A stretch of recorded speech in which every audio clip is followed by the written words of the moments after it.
All right, let's do this. Appreciate everybody at Pivot Socks. Go to getpivot.com. That's GETPYVOT.com. Use the promo code Sneak This Podcast. Get yourself a discount. Get yourself some free shipping. Like I said, every pair of socks does support an episode of this podcast. So go to getpivot.com. That's GETPYVOT.com. Yo, Sneak This Podcast, episode 346. Obviously, no George, no anybody else today, just me. I know some of you may turn your podcast off immediately just only hearing my voice, but I wasn't going to record today. Just sort of not really in the mood. A lot going on at work, and it's just a lot going on right now. So I'm just kind of, I really didn't plan on going on. I would have hit up, Rico, or maybe had someone call in, or, you know, um, Don or somebody, but I was like, all right, last second, leaving work, let me just go ahead and record a podcast because, we do appreciate you guys so much. And I will be going out of town um, the next week that we record. And, I may do an episode, just walking around the city, be doing Thanksgiving in San Francisco, with the family and stuff like that. But I don't know. We'll see. I think I honestly just need the break mentally with work and soccer and family. It's a lot of stuff right now going on, and I'm just trying to like really maintain. And I'll be honest with you, podcast is just not at the top of that priority right now, but I always want to try my best to provide something, especially with how sneakers are kind of going right now, kind of how sneaker content is going right now. I'm going to touch on a few things that's been going on in the news with Complex and things like that. So and then a lot of that is just my best guess and sort of my opinion on a lot of things. But, some people have been asking me about it. We forgot to talk about full size run and stuff like that. But I'm kind of glad we didn't because, some additional news sort of came out. So, but I threw together a top 10 list about 5 minutes ago. I'm going to do, since it is Thanksgiving, I do try my best to try to stay in the spirit of the holidays, depending on what it is and if I can remember. But I'm going to do, I know one Thanksgiving we did top 10 brown sneakers, with that fall color theme and stuff like that. And my son, I'll talk about it during pickups, but I'm going to do top 10 orange sneakers to me. Now, pay in mind, I did this list about, no joke, anywhere from 5 to 10 minutes ago, and I made the list off the top of my head from what I did. Order may be off. You may agree or disagree, but I feel like the ones that I put on my list off the top of my head, at least 50% of them would be on. Actually, I'm confident that all of them would have been on somebody's list. So like I said, I'm doing top 10 orange sneakers to stick with those fall colors or whatnot. May do yellow next time we record if we're still in November, not sure. But I'll be doing it at the end of the podcast. This podcast episode may be short and sweet. I don't know. Like I said, man, I'm just sort of mentally drained right now. I got a lot going on at work, and I've talked about on the podcast taking a higher position at work, and I'll tell you, it's definitely trying me professionally. It's trying me professionally.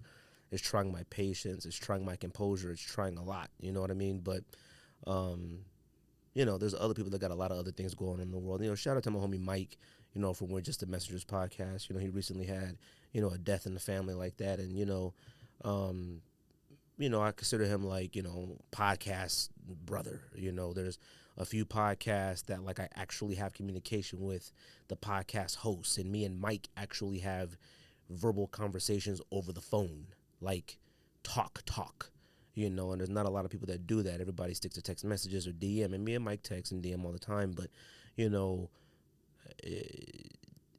you try to maintain your own self stuff, and sometimes you get wrapped up in your own thing. You forget there's a lot of people in the world that got stuff going on. But I want to give out a shout out to him and let him know that whatever I can do. And shout out to Mo as well and Drew. Like I said, We're Just a Messengers podcast, and it's a podcast that I listen to on a regular basis. That podcast, obviously the Jones podcast, and a couple of other sneaker podcasts with some homies. And I think it's important to like show your appreciation to the things that you do. I may not talk about it a lot, but um, it's the podcast. You once you start a podcast, you develop those relationships with other podcasts. You have your own like little fraternity. You have your own gripes, your own ups and downs. You begin the podcast with each other over the phone and through text message. Debating on topics and certain things. There are certain podcasts I'll hit up and say, yeah, I didn't like that topic, just like you guys and a lot of people do with our podcast. But like I said, man, I want to give a special shout out to my homie Mike, man. Keep your head up, man. And my wife and I got you in our prayers, man. So uh pickups. So pickups this week. And I'm sorry if the energy is down. Like I said, like I've just been really, really dealing with it, and I'm trying to like maintain. I'm trying to get my stress levels down. I'm really trying to be. I'm just trying. That's how I'll put it. But pickups. So pickups. I had no plans on buying these. Now I will say when Don was here last week, looking at like pictures a little bit more, and Don kind of talking about them a lot. The Dunk S, it's not an SB. The Dunk Low Red Panda. I ended up buying it, but I bought it for my son, my oldest son. Shout out to Oscar. That's my man. I bought it for him because he's 24. So, one week he wears a 9, next week he wears a 9.5, the next week he wears a 10, the next week a 10.5. Who knows? But he asked me to get him for him, so I tried. And you know how it is on Sneakers app. Your pre-size is already thrown in there. I just hit it, and I got a 9.5. Now, this is me getting a 9.5, thinking that he still wears 9.5. Of course, I hit him up and say, yo, I got you a pair, got a 9.5. And he's like, oh, man, I wear a 10. That's too little. Okay. Just a few weeks ago, you were 9.5, but that's neither here nor there. So I ended up buying them. Now, it's one of those pairs where it was like I didn't like them, but I started kind of coming around. And, so it was like, all right, well, he doesn't want them. Let me see what they look like in hand, and maybe I'll keep them and do something with them. Those suck. Like, I'm just going to just keep it real with you. They're fine. They're unnecessary, I guess. Like, they're not even in the realm of a must cop. They're not in a realm of a need. They're not anywhere in that. They are fine. If you would have grabbed them for, $85, $76, $68, immediate cop. But they're okay. A lot of the features that I think I saw in the pictures that I thought I would really like, I didn't. I thought the tweed tongue would be a cool feature. It just looks like an old man suit. The suede is really nice. The leather's okay. I thought the black or the dark brown midsole is what made them really pique my interest, because I think if it would have been a white midsole, I don't think I would have cared for it as much. But it's the brown midsole that made me go, okay, I kind of like this a little bit. It's a little bit something different. Typically all dunks. I mean, look, you see one dunk, you see them all. So I will tell you that this being a combination of different materials, different color palette, I do appreciate it, but it's not for me. And, it's partly, my son comes in, Oscar, and he looks at him and he goes, yo, you don't think these is fire? These is fire. And I go, and he goes, it's a great fall sneaker, a typical sneakerhead excuse. Yo, these gonna go crazy in the summer. Yeah, buddy. There are only a select items that go on your feet that are for actual seasons. All Vans. Wearing a Van in the dead of winter is insane. Vans are for when it's for 70 and up. Timberland boots. Well, here in Arizona, it's hot all the time. So, you see a cat wearing a Timberland boot in July, you're an insane person. Winterized Jordans. Yeah, you've all seen them. Those are the winterized Jordans that are made for winter. They are for snow. They are for wet weather. That's so the water or the snow or whatever doesn't mess up the shoe because they're winterized. Those are for winter. Could you wear them in the summer? Sure you can. Ain't nobody going to stop you. It still looks like a Jordan. There's nothing different of it that you go, whoa, buddy. Are you wearing the winterized 4s? It's August. No. There's a few other things. Like, you're not wearing a Pharrell Human Race in the wintertime. You're an insane person. there's a few other things I could think of here and now. You know what I mean? You're all year sneaker. You're all terrain, all year wear sneaker. And even though I don't wear them, is an Air Force One. An Air Force One you can wear when it's 100 degrees outside, or if it's 1 degrees outside, you can wear an Air Force One. Them joints is built to last. Um, but yeah, the Red Panda. Another pickup I went and got my son the Spider Man Ultra Boost Symbiote Venom combo sneaker. Um, Shout out to Ruby. You know, she knows why. My son is a huge Spider-Man fan. I mean, stupid, ridiculous, and I love that for him. I think at some point, when you have kids and stuff like that, you'd be like, gosh, like, when are they gonna grow up or get out of this? All right, enough of the Spider-Man. But like, there's some type of innocence behind that. It's like, man, I'm glad my son still likes Spider-Man. I see everybody else, kids out here. My son's 10 years old. I see kids younger than my son out here watching TikTok all day, you know, and it's not even that they're really on TikTok, they're just watching it. It's nothing good on there for them. Like, for every three okay videos you'd be okay with, there's about 15 that you're not okay with followed up with it. And a lot of parents don't realize that, I don't believe. It's just kind of getting a little crazy out here. So the fact that, like, he likes Pokemon cards and he likes Spider-Man and, things like that, it makes me feel good that, like, I can maintain some type of childhood innocence with him as long as I possibly can. So buying the Spider-Man, he got the Spider-Man 2 video game for PS5 when it came out. I had pre-ordered that a long, long time ago. So he's been playing that ridiculously. He obviously beats it, within the first couple of days. But, it has a lot of the things. You go get the extra suits and whatnot. But when I got him those, and obviously got him some cleats for soccer or whatnot, he's been, it's a back and forth battle with him. Shout out to Hustle Hard. That's our soccer club that I coach. I show the board team. Shout out to Jimmy. That's my dog, man. He started the Hustle Hard, club soccer team, and we've grown considerably. We went from one team to now we got about 4 teams, 6 teams actually, maybe. And, my son has been on there since. Hustle Hard has had a few different iterations. Um, you know, People know that I talk about Cortez on here a lot, and people know how good Cortez is at soccer. Cortez is one of those kids that, like, it's hard being his dad and coach sometimes. You know what I mean? It's like, it's hard even being a fan of Cortez watching, or being a teammate of Cortez watching. One week Cortez will score 4 goals, and next week you'd have no idea he's on the field. It's keeping him engaged and keeping him consistent, is one of the hard things that I have to do as a father and a coach. But, I love the responsibility. Sometimes it causes a little, tension and division in the house, with my wife on how I coach and my expectations of them. But, it's really hard when, I'm talking to those who have kids, right now, and listen to this podcast. It's like when you see your kid be top tier great, and then it's not, it can do something to you as a father. Mothers see it a little bit differently. Mothers will be like, hey, it's okay. Count to 3. Take a deep breath. It's okay. You don't need the pressure.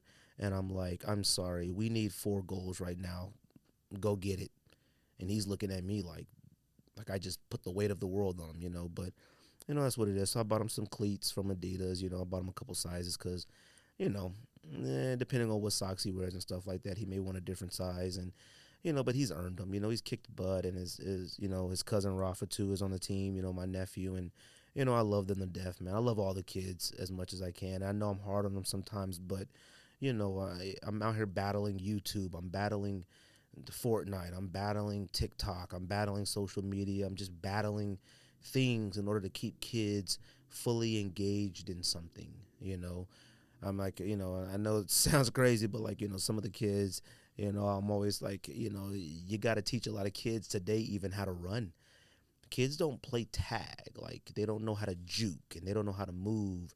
Their bodies and legs and Achilles and shins and feet aren't built to move quick a lot of times. Some kids, yes, some no.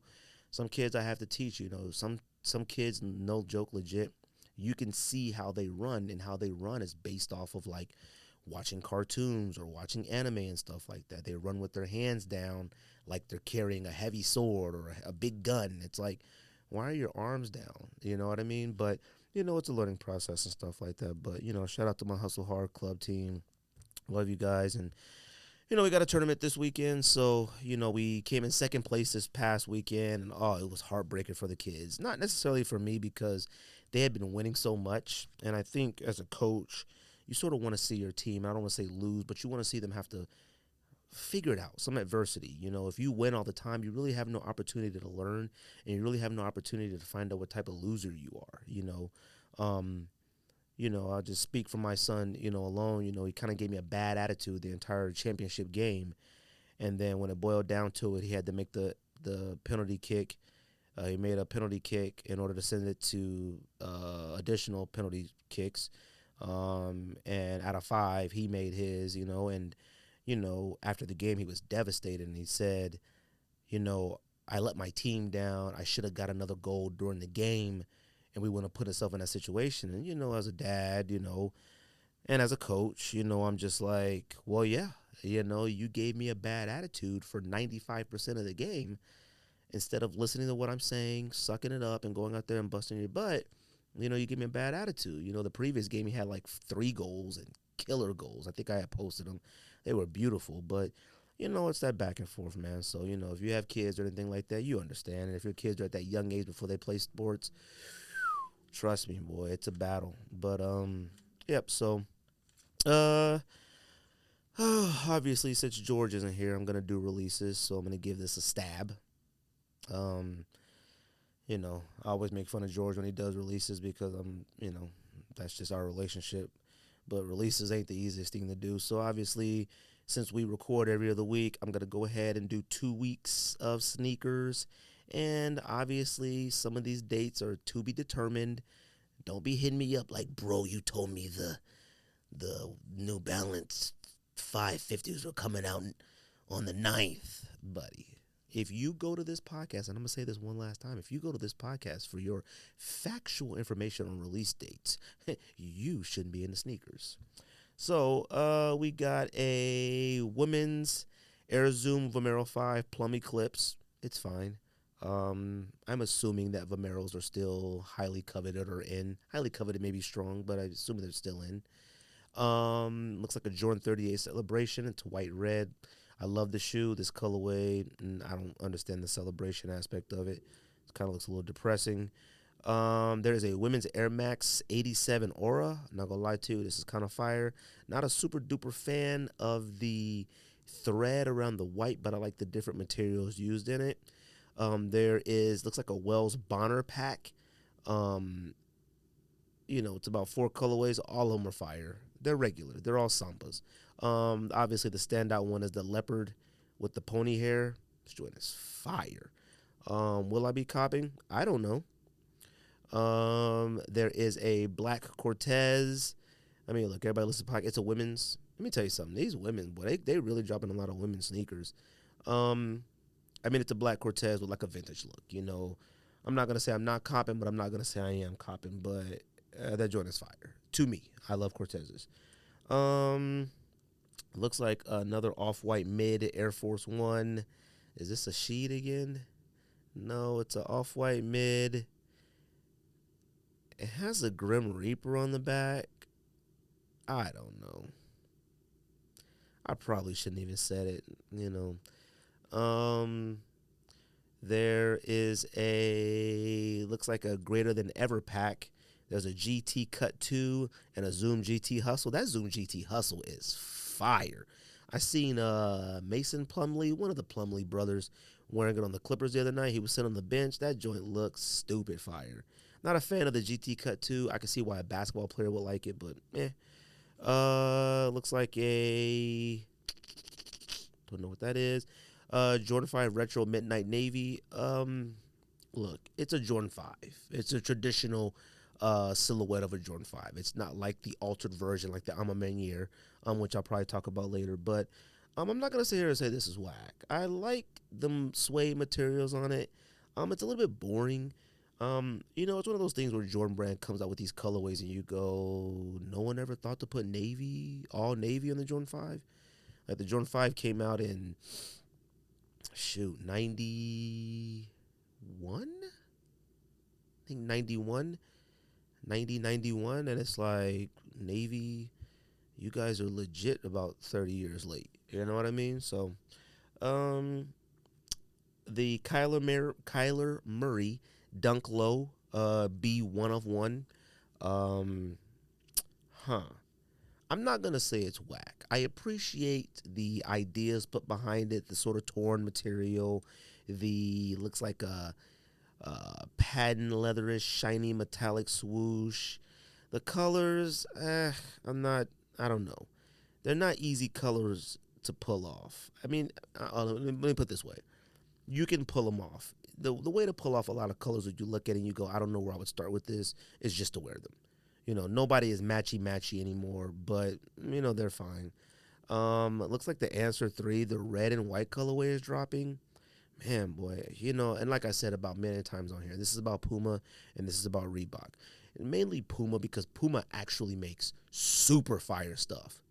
But they don't know how to let us know about it. They don't know how to market it. They don't know how to make us care about it. And if they don't care about it, why should I? Reebok, the same thing. If you don't care about it, why should I? Looks like some sporty rich Sambas are dropping. I actually like all of them, but they're pretty regular. Just, different stripe colorways. There's a Tennessee State University Terminator High. I guess this is releasing to the public. This looks like something that would just be a PE. Um, the Terminator High is one of the worst shoes of all time. You could sit there and argue with me about it. Terminator Low, fire. Terminator High here, insane. This one has tiger stripes on it. Tennessee State is a HBCU.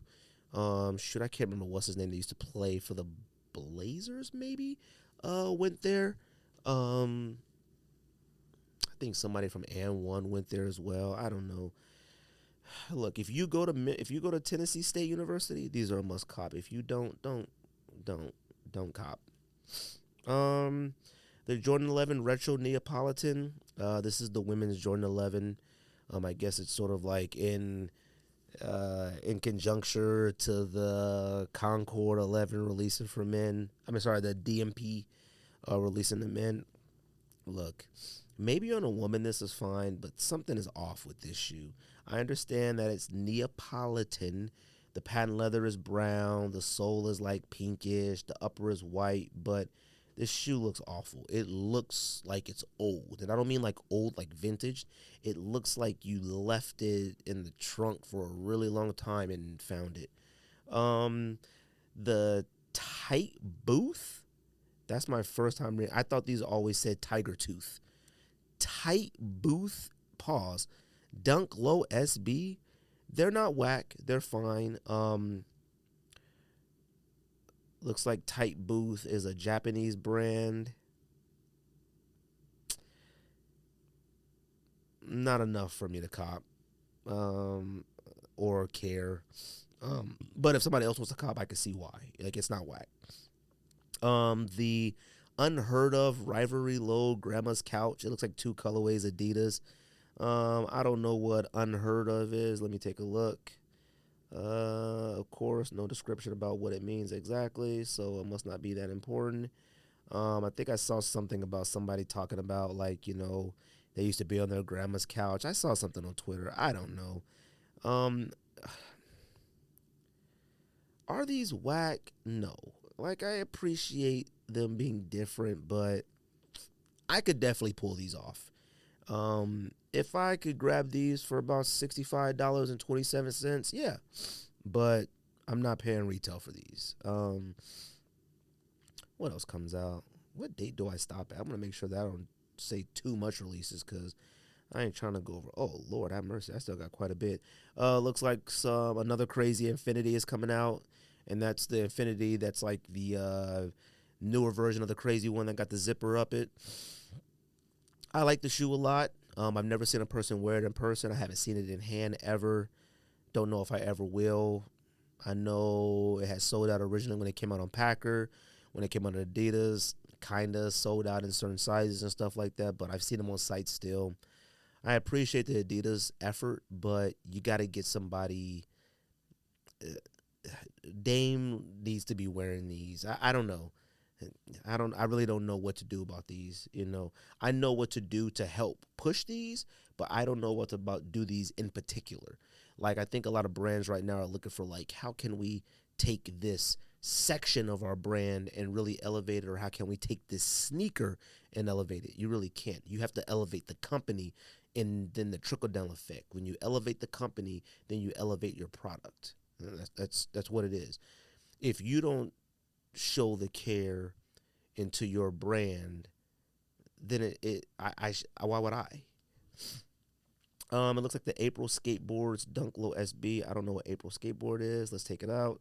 Turbo green. All swoosh utilized. Doesn't say anything about April Skateboards. Maybe it's actual board brand. I don't know. These look like turbo green ones. They sort of remind me of Clive's, the Christmas ones that came out about 2 years ago. Are they whack? No. Are they fire? No. If you like Dunk SBs and things like that, I would consider these a possible must cop, but I am not a fan of that mesh on dunks. I do not like mesh on dunks. My dunks have to be suede or they have to be leather. Mesh, yeesh. Looks like a stadium green penny one is dropping. Now, this penny one is fire. I feel like this was originally released as a St. Patrick's Day type thing, and then maybe the shades of grays are a little different. This penny one is fire. The penny one is one of the greatest silhouettes of all time, and that's facts. It's one of the greatest, if not the greatest, debut sneaker of all time, and it's still fire. The problem is that once you abuse it with so many different colorways, you lose the feeling you have for the model. And I've said that numerous times on this podcast. The more and more colorways you come up with a sneaker, the more whacker it gets. The LeBron 20 started out on a pedestal of undeniable fire. As each colorway kept releasing, it got whack. They're going to probably do the same thing with the LeBron 21. They've done it with so many sneakers. It got to the point where I'm like, oh my gosh, not another colorway. And it happens. To me, all signature basketball athletes should have. It's starting to happen with the Devin Booker 1. The Devin Booker 1 hasn't even released yet, and I already know 5 colorways. It shouldn't be that way. This is what you do when you set yourself up for that. Your initial colorway, let's talk about the Devin Booker for a second. So everybody wants the orange one. If you like the Devin Booker shoe, everyone wants the orange one.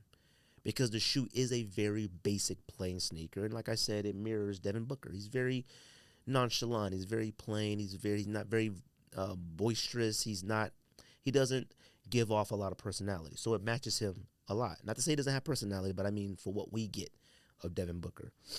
Everyone wants the orange one. There's a black one that's coming out, I think, the exact same time as the orange one. It's a black one. We don't care. Let's see the next colorway. Well, it's a gray one. Then there's a blue one. Then I think I saw another like a two-tone something. Don't make the one that everybody wants is absolute fire, but don't make everything whack. Don't make your entire signature model dependent on that one. If it's dependent on that one, then it's really hard for anybody to give any of the other ones a shot. Not everybody is going to get the orange pair. So if not everybody gets the orange pair, you don't want to come up with so many colors. Is that like it makes the you don't want the rest. I don't really know how to put it. Looks like I'm not gonna say that because I want to make a graphic. Let me see this. I'll say this. Looks like a Dunk Low Anthracite. It looks like a Premier Dunk that came out probably about, I don't know how long ago. It's a little bit different, a little bit darker. It's not as light as the Premier Dunk. I used to have that Premier Dunk. George may still have it. It was fire for a moment, but I'm not a gray sneaker fan. I'm just not. So it wasn't for me. This version, it's not a Premier collaboration, but this version of an Anthracite, I kind of like this a lot. I like the clear sole. Not too sure about the mesh on the side, but I like the contrast in grays. Not going to say that. Looks like a Jordan 3 women's Air Jordan 3 Off Noir. I mean, it's a black and white Jordan 3. It kind of looks like a version of a Oregon 3 PE that released along, not released, but was seen many many years ago. It looks like something that already exists. The joint is fire, it's not whack or anything like that, but that's a Jordan 3 preference for you. A Jordan 2, it's called Origins, but I've seen it called Italy as well. It's in Italian colors and it's a Jordan 2 high. It's supposed to pay ode to the fact that the Jordan 2 leather, I don't know if the Jordan 2 was made in Italy. I don't know, but the Jordan 2 leather was Italian. That was sort of like the selling point of the Jordan 2, which essentially really didn't matter because no one cared for the model that much, at least not, after its original release. After the original release, I used to see it quite a bit. A lot of people had the Jordan 2s. I had the original ones, I think. No, I didn't. What am I talking about? I had friends that did, older friends, older friends' brothers and older cousins who had it. But it wasn't necessary. Honestly, it sucks. It looks like a leftover, just OG white red Chicago Jordan 2 high, and they threw a green tab on the back and added a little vintage tint to it. Don't buy those. Not gonna say those. Not gonna say those. Looks like a Ja Morant 1 Guava Ice. I mean, the Ja Morant, hands down, might be one of the most disappointing signature sneakers of all time. I've already given my reasons of why I don't care for it. And I'll just give it really quick again, is because when you look at a Ja Morant, I don't see Ja Morant. Ja Morant has colored dreads and wears a grill in his NBA bio picture. Ja Morant flies through the sky. This right here is boring. If you would have told me this was a Devin Booker, I would have said fire, because this exceeds a Devin Booker personality and basketball game to me. Devin Booker's basketball game is that I'm really good at basketball. It's like Kawhi. I put the ball in the hoop. I'm not doing 360s. I ain't shaking my dreads. I ain't grittying. I'm not doing nothing. I'm good at basketball. Ball goes in hoop. Look at me, 30 points. Like, Devin Booker is one of those players where you'd be like, man, he playing whack tonight. You look at his stat line, 41-8. What the? But the Ja 1, no joke, is one of the most disappointing signature sneakers of all time, and I think it's one of the most disappointing rollouts ever. Ja being Ja, finding himself suspended for the first 25 games. The Grizzlies are like 0-6, 0-7. I've never seen Ja on feet or in person anywhere, ever. And I think a lot of that is due to Ja being Ja. Looks like the LeBron 2 Beast is coming out. I remember this was something that was like, they had this whole like vote for what LeBron you want to come out with next, and I think everybody didn't vote for this. They voted for some. I don't remember. It was a long time ago. Look, if this sneaker came out,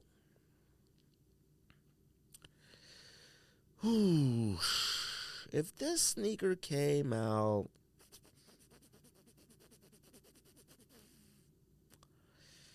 definitely if it came out 10 years ago, the streets would have went ham. If this would have came out, I'll give it 5 years. I think. Sorry, reaching for my soda. Oh, Lord have mercy, joint was under the couch. I think if this would have came out 5 years ago, I think it would have made of a bigger splash or a bigger difference. I don't know. It's a LeBron too, man. There are some people who are into sneakers right now who have never held or maybe not even seen a LeBron 2. There's a lot of people in sneakers right now who have definitely never had a LeBron 2 on foot. Let me tell you something. Boot is an understatement. This sneaker is built to last. I'm talking, it is built for strictly construction sites. That's no joke.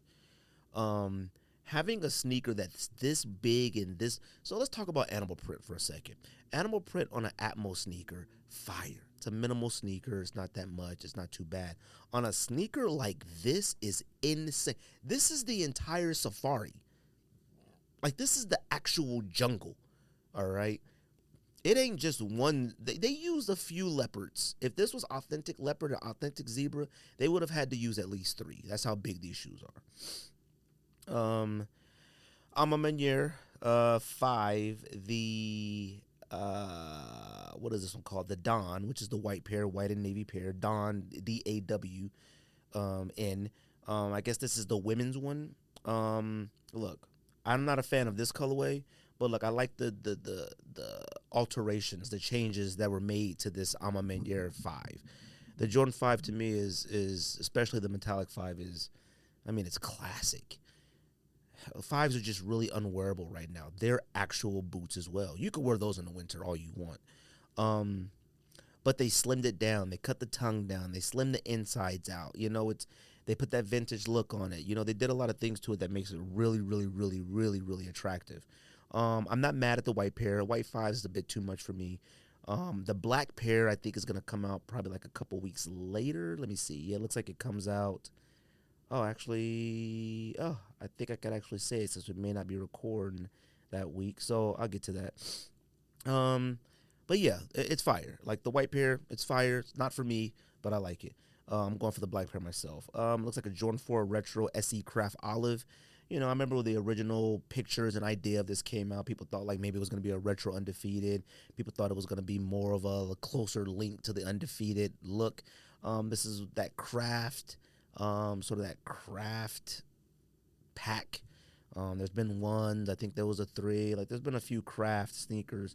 So it's more like a patchwork type sneaker. It looks like work has been done to it. The more and more I see it, I like it a little bit more.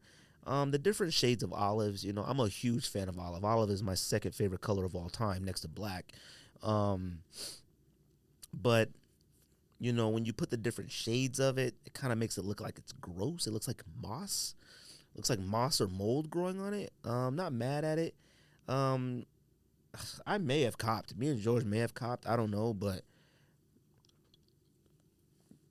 I don't know. We'll see. Um, Looks like the Wheat 13s are retroing. I mean, look, I get it. The Wheat 13 when it came out in like 2014, it was 2004. Sorry, it was like, oh man, that's cool. These ain't it. Like these ain't it today. I know somebody like, yo, I need must cop finally. I get it. But there are plenty of other better 13s that have released in the last 4 to 5 years. That's a fact. I'm talking legit fire ones. Some that used to be considered PEs that are now still sitting on websites and still sitting in some stores. That's factual. Looks like another women's fam. Women are getting everything. Looks like a Chicago twist. Jordan 2 low. I'm not mad at it. I just don't see the creativity in the Jordan 2 that I expected to see. I'm not seeing any different materials. I'm not seeing awesome color packages, color blocking combinations. I'm not seeing anything. It's just, they're like, oh, let's just turn this piece on it black. Let's just turn this piece on it red. Let's turn this piece in the back blue. Like, you're not doing anything with it. You're not doing the Jordan 2 any justice. And this is the last one I'm going to say. Even though I could probably go through the week, but it's the last one I'm going to say. I'm going to say the Ama Meniere Jordan 5, the Dusk, which I'm assuming is men's because it doesn't have the women's next to it. The Dawn pair, the DAWN pair, had the WMNS next to it for women's, to let you know that this is a women's release and women's sizing. This black pair, ooh, I mean, stupid fire. Like, this to me is the best Ama Meniere, period. I don't care. The Ama Meniere 3 is fine, but the Ama Meniere 3 to me has too much white, and I still haven't to this day saw anybody with a fit wearing them where I went like, those are crazy. Everybody has okay fits with them. No one's had any whack fits with them, but they look like a women's sneaker. Those Ama Meniere 3s look like a women's sneaker, and that's fine. It's okay, and it's not a big deal. It's just that, it looks like what it is.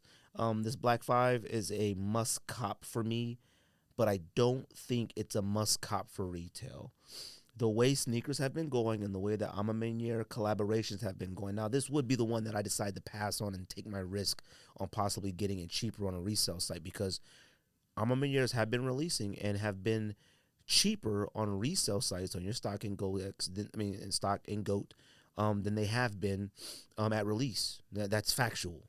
You can go buy a few Ama Meniere Ama Meniere collaboration Jordans for under retail on StockX or GOAT. This is factual talk I'm telling you right now. I feel like the same thing should happen with these, but with my luck, the opposite will happen. This will be the one that everybody busts down the door for, and the one that stays at 400, and then I missed out on my opportunity to have them because I didn't want to pay the retail 250. Not sure if I'm gonna pay it. I don't know. Um, I don't know. This may be one of those like, all right, go home, sell a couple things, then buy this. I just feel like the more responsible thing to do. Uh, but yeah, man, shout out to Amamenier for these. I like these a lot. But that's it for releases. So, but like I said, man, I appreciate everybody who likes, subscribe, share this podcast. But I am doing top 10 orange sneakers to me. And like I said, that's just to stick with the fall theme, even though in Arizona it's still about 90 degrees. But with fall colors. Like I said, one year, I think 2021, we did top 10 brown sneakers in Thanksgiving. We may have done top 10 orange before. I don't know, but I really don't care. So I'm just sticking with the color theme. So like I said, I built my list off the fly, built it in about 5 to 10 minutes. But yo, to me, I think my list is fire, son. You know what I'm saying? So, so I got a few things to talk about today. There's a couple things that I want to like talk a little bit more in depth about, Oh, you know what? DB collection. So, I know that the pictures for these came out a little while ago for the 2023 Doernbecher. Let me see. Collection. So I'm just gonna kind of run down the list. 2024. Sorry. Sort of go down the list of what sneakers are gonna be released in this pack. Some of these I don't know the name off top of the head. Off top of my head. But there's a Jordan 3, there's a Cortez, there's a Dunk High, a Air Max 1. I think this is called Nike Ease, the one where you can slip your foot in and slip out. And then there's a, looks like a trail shoe. I don't know what the name of it is, whatever. It has mud all over it and trees. Look, man. Let me take a sip.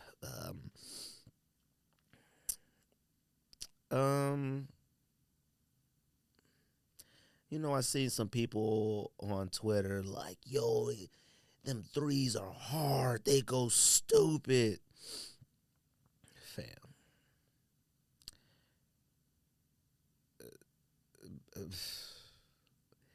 Look, man. I hope the kids get well, man. That's pretty much all I got, man. Get well soon. Like, that's all I got, to be honest with you. I'm not going to go through these one by one. I'm really not in the mood to say how I really feel about some of these because just get well soon. Oh, my goodness. I definitely got to talk about this. Shout out to the homie Rob Cozy. He had shared with me something from another IG page of somebody's post who had, excuse me. Somebody's post of somebody who had submitted their raffle for, the Amamenier 5, the women's Dawn pair. So let me go ahead and go to this because, I mean, it's insane. So we had shared this post on my IG page called Get Wanted. I don't know what this is. Looks like a sneaker blogger page. I don't know. But whatever. And they had posted somebody had used, it's called Equal. I've used that before to sign up for a raffle before. I don't know if it was through Foot Locker. I don't know who uses that platform, but maybe more than one store or group of people uses this platform. But he had tagged me in it and posted it because if you look on the raffle, it has the product. It has the women's Amamenier Air Jordan 5 Dawn, the size, and then it has the entry date, which was the 6th, which was yesterday, priced at $225, shipping $20, and then a run fair fee. A run fair fee that's $5.63. a raffle fee, essentially. So I was blown away, right? Blown away by it because let me read what this is. So this was their sort of their I guess maybe frequently asked questions or their instructions or guide to what these fees are or whatever, right? So it says this equal launch, EQL, equal launch, has a $5.63 run fare fee. How it works: run fare fee.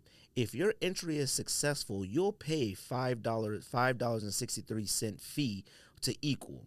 Now, how they came up with $5.63 is beyond me. Like, just make it $6. The run fare fee ensures access to the launches by real fans with reliable tech and the elimination of bots. So basically, they want you to pay for the fact that you won because I guess they run a fair process and eliminate bots. But they want you, the consumer, they want me, the consumer, to take on that fee for them. Insane. They also have locals first, boost your entries with verified local addresses. Whatever, don't know what that means. I mean, I know what it means, but why should I believe it? One entry per person, multiple accounts are penalized. Doubt it. No bots, multi-step security verification filters out bad actors. Doubt it.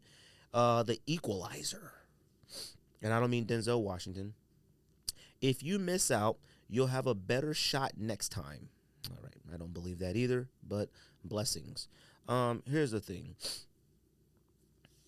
I don't have to get back into this discussion that we've had about raffles for the last 7 years of this podcast. This podcast has been going on for a very lucky time. You know, things have changed. You know, I remember when a raffle was like, buy a ticket, put it in, you win the thing. Well, raffles for sneakerheads have turned into you win the opportunity to pay for the product, which is insane, but it is what it is. We adapt, right? Seeing that raffle fee last night when he tagged me in that almost made me, something inside of me almost said the pod is over. This is no joke. Okay? Here's the thing, right? Sneakers are nowhere near what they used to be. And I'm talking the last 3 to 5 years. Not even close, right? Everybody could agree on that, right? You can figure out any reason to say why it's not. You could blame it on this. You could blame it on that. But the interest of sneakers just isn't there anymore. You could be like, oh, COVID. Oh, they're releasing more pairs. Oh, whatever. Oh, what, blah, blah, blah. They're combating resellers, whatever. All right? You know my stance on this. I like hype. That's what sneakerheads care about. You could sit here and talk to me like you're the most purest of purest sneakerhead on the planet. I just love it for the game. I just love it. No, the part of sneakers is I got something you don't have. That's facts. I've said it on this podcast a million times. So this is the first day you've heard this. That's facts. When you pull up somewhere, let me tell you something, right? This is how ridiculous sneakerheads are, right?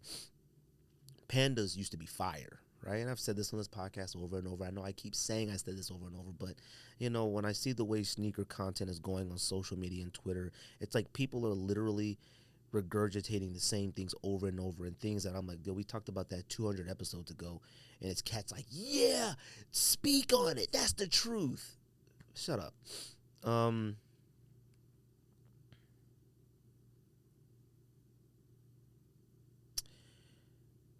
You see people make posts making fun of how they seen so many dunks today.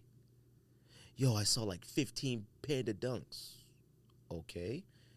Yo, Nike needs to release sneakers so everybody can cop. Okay. So you want them to release 50 million Grinches, but you don't want them to release 50 million dunks. You want everybody to have the opportunity to own a Grinch a Grinch Kobe. And I'm using Grinch Kobe just cuz. Because I know some of you are going to say, well, that's different. That's Kobe. No, no, no, no, no. You feel the same way about shatter backboards. You feel the same way about this. You feel the same way about that, about a lot of sneakers. Release more pairs. This is crazy. So don't do that. You see a ton of black and white dunk, panda dunks. Yo, this is stupid. The joints is everywhere. They whack now. But you want everybody to walk around with bright green Grinches on everywhere. But you understand that. Look.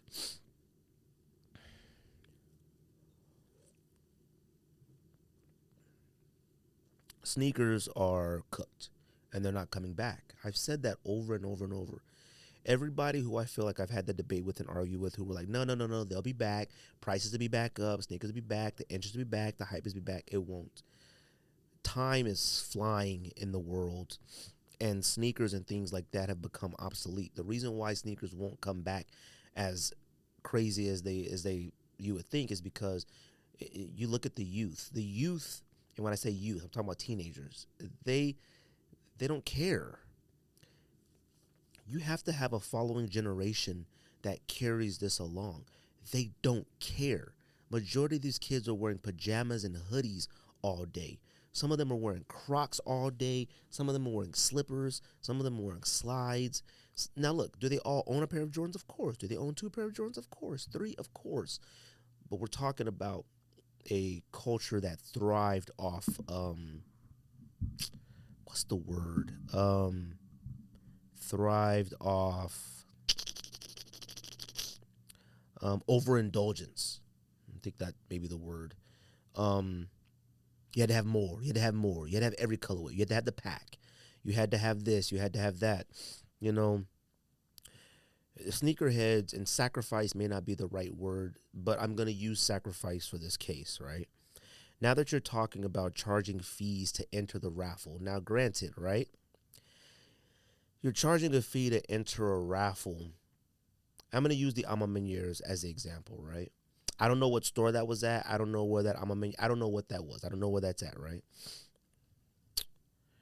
Alma Meunier 5s are releasing at Alma Meunier locations.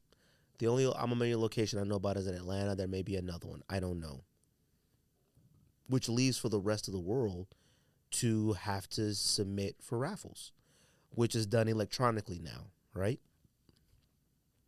If you're a global brand, and global I use loosely, I mean like your product releases globally, even though you may only have 1 or 2 stores, so that's how I put it. Your brand is known globally, and there's only one location. That means 99.9% of the world is excluded from your release if you release them at stores and you do in-store raffles, right?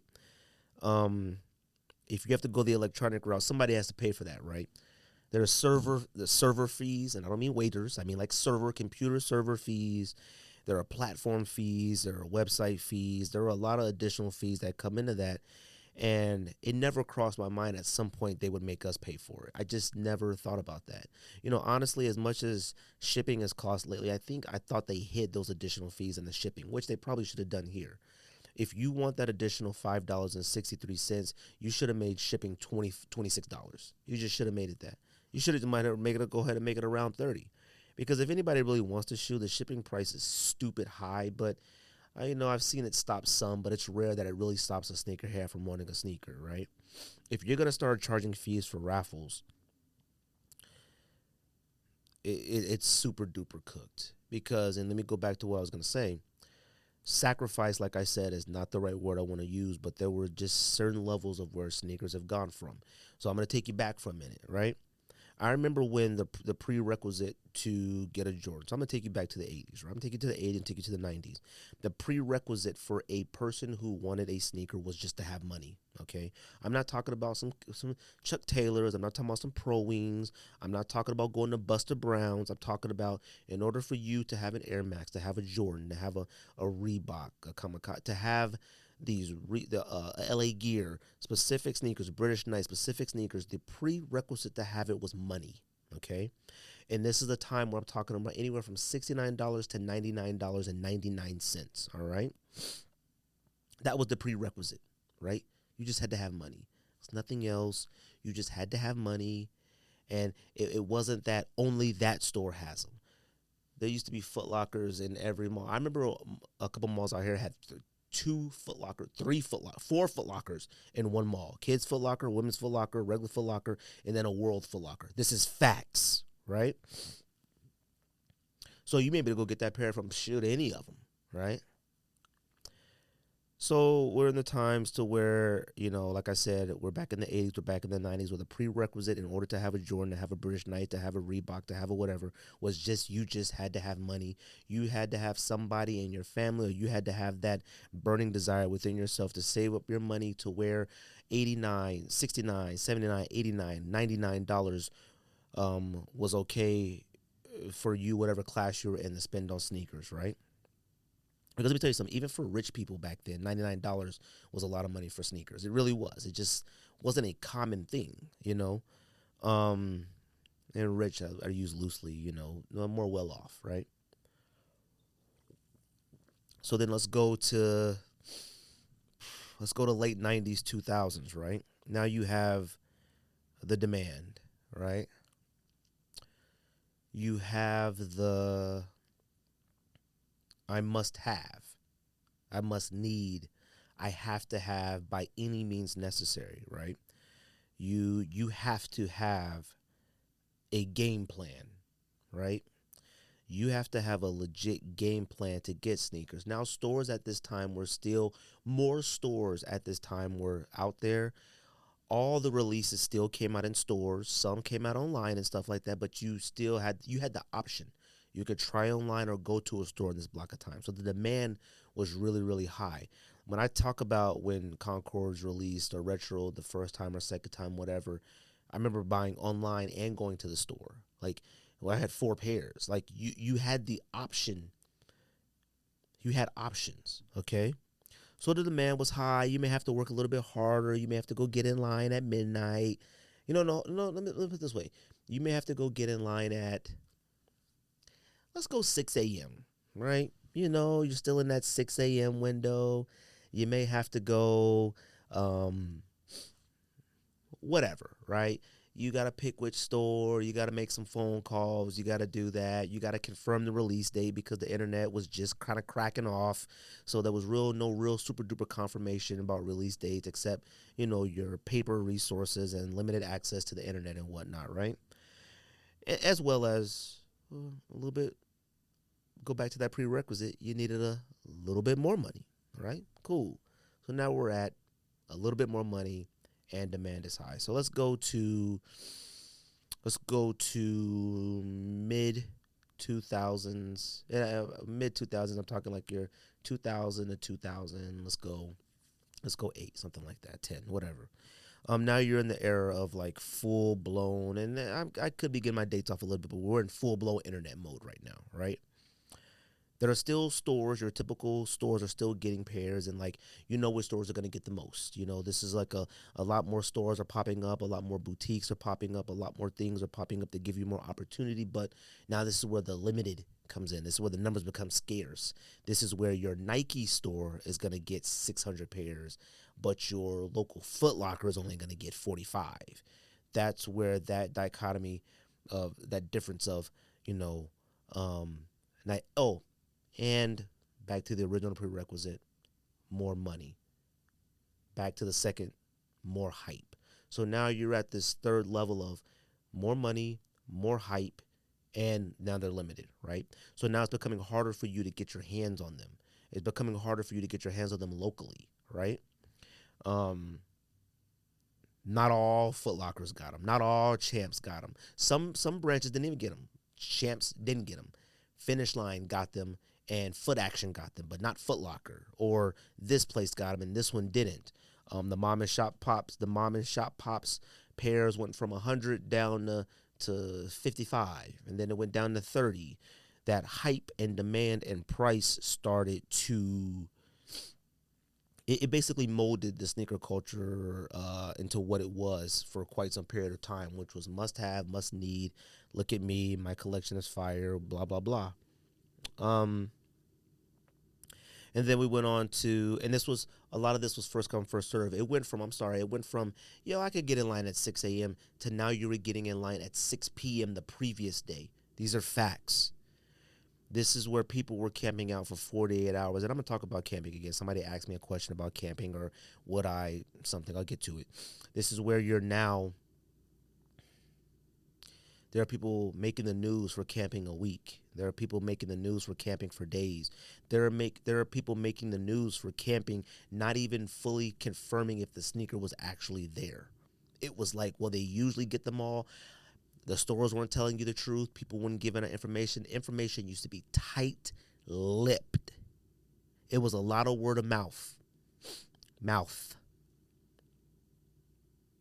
But you had to take that risk. I really want these, whatever. Like I said, me and George drove to California to get Yeezy 2s. I would have took a plane to go get Yeezy 2s if it would have been in a further state. This is facts. So now we're at this like sort of third level of more money, more hype, limited sneakers, and limited ways to buy them. So in the limited sneakers realm, right? Then it's sort of this fourth phase, which is sort of this like 2012 to 2018, right? And like I said, my dates are just off the top of my head. I'm just talking, but I was there. I was outside. People love talking about I'm outside. No. You ain't outside until you really been outside for sneakers. I'm talking rain. I'm talking blistering cold.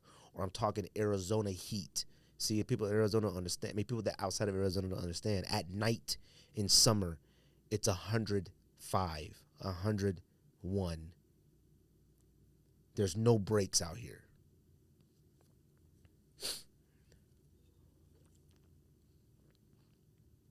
Now we're getting into the era of they're just not at stores anymore. They're at a few. They're at some. But majority of everything is online now.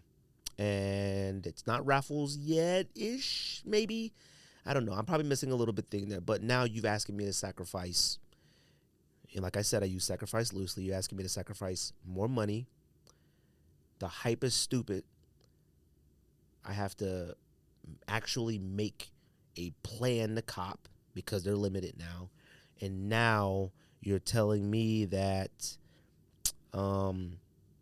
possibly my entire city has to compete to get a sneaker at only 2 locations now.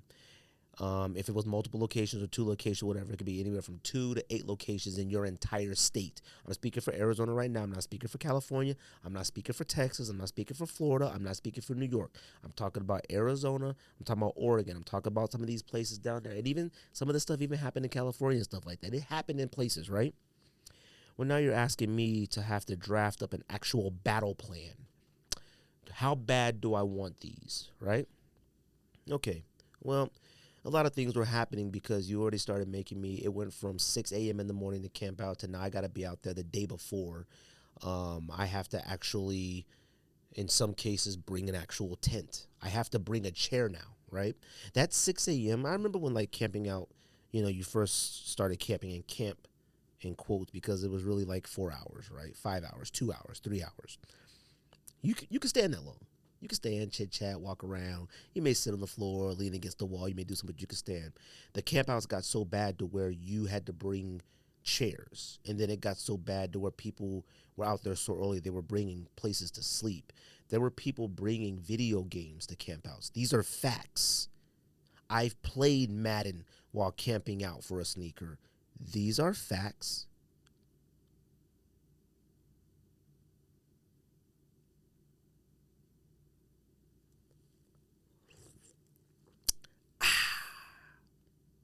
Fresh drink. There were instances of where now you must come into the store physically, get a raffle ticket, and put it in this jar, right? You put that raffle ticket in the jar, you sign your name on it, you only get 1 ticket per person. This is the era of now I must have, I've talked about this podcast before, I've seen tickets go to actual newborn babies. This is where stores didn't care. If you brought 6 people with you, 6 people got the tickets. There's no age group. It didn't matter. My newborn baby would like a size 10.5, please, in men's. And they would give you the ticket, and you can sign the baby's name on it and put it in the jar.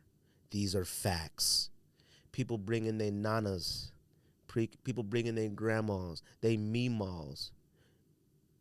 Bring in their moms, their sisters, their nephews, nieces, cousins. Bring in any physical body in order to maximize their chance to grab a sneaker. If I could bring 7 people and get 7 sneakers, it gives me a better opportunity to win that one pair of whatever. Cool.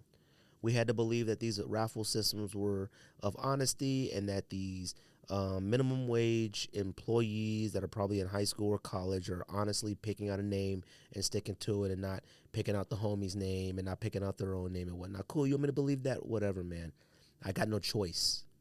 Now let's jump to, I don't know where we at now. Let's jump to like the 2000.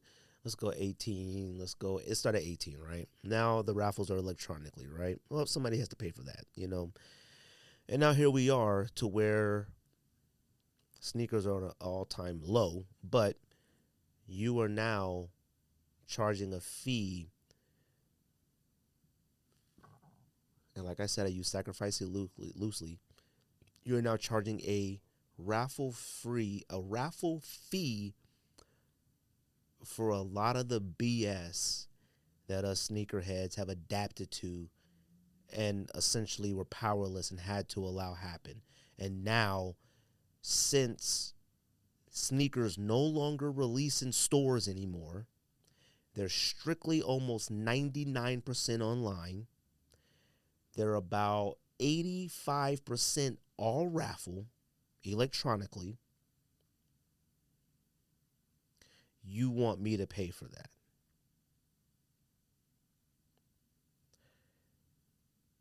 Some are going to say, bro, it's only $5. Who cares? It's not the $5. It's the principle. How much more are you willing to stick with this, especially for people that I'm talking to that are like in the high double digits, in the triple digits of sneakers? I'm in the triple digits of sneakers I have, right? Most of my friends are in the triple digits. Most of my friends are in the double digits, high double digits. I don't mean like 20. I'm talking 70, 90. I'm talking 115, 250, 3, 4, 500. I'm talking 700. I'm talking some in the thousands. I have friends that are in the thousands. This is facts. How much more are you gonna want from us? Especially if if people are still wanting to buy now at retail, knowing that they really don't have to. You really want that $5 fee? It's disgusting. It really is. It's gross. It's the principle of it. How much more do you want from us? And sneakerheads need to start thinking to themselves, how much more am I gonna give you? How much more are you going to take from me? That's all I got on that. Let's talk about Complex, right? Let's talk about Full Size Run. Let's talk about sneaker shopping. Let's talk about Sneaker Complex podcast, right? So, news that came out the week that we had recorded and we forgot to talk about it, just slipped my mind, that this was going to be the last year for Full Size Run, right? And I'm glad we didn't talk about it because additional news came out about Complex as a network came out that is even bigger tell to it, right?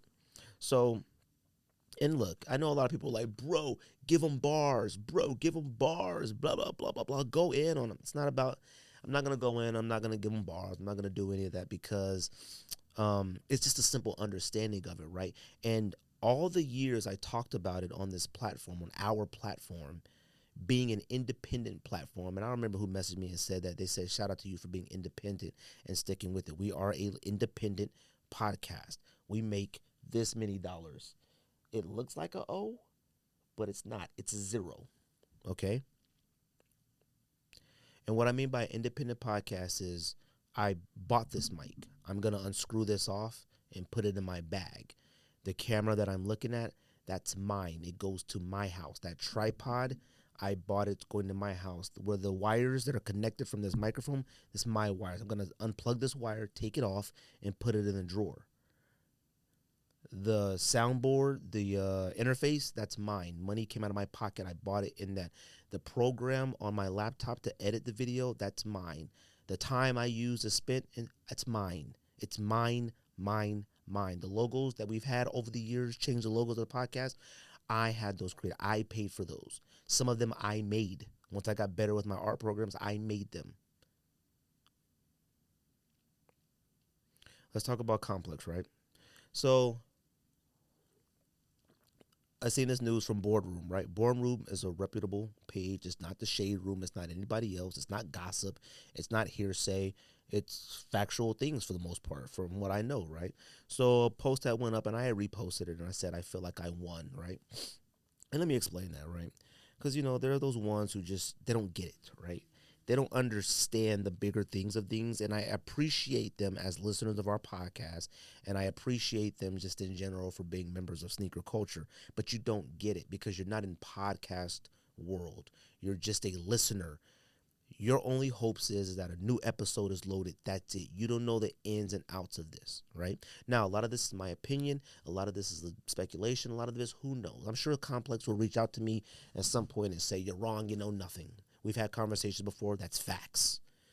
Um, Complex is a network, okay? Old Complex, gosh, I used to be such a huge fan of Complex. I used to subscribe to the magazine. The magazine would have two covers. One cover would be like Pharrell this side, and then you turn it over and flip it this way, and it would be like Kanye on the other side. It was legit two magazines in one. One of the most creative things ever. I used to subscribe to it, or I would go to Barnes and Nobles every month and get it. This is facts, right? A lot of useful knowledge, a lot of things in it, a lot of things I took, learned about new brands. I remember one time the Clips them had there was a section about your favorite colognes. I learned about a lot of cologne. Like, it was just music, articles from art. It was just so much in those magazines that I used to appreciate. Fashion, everything, right?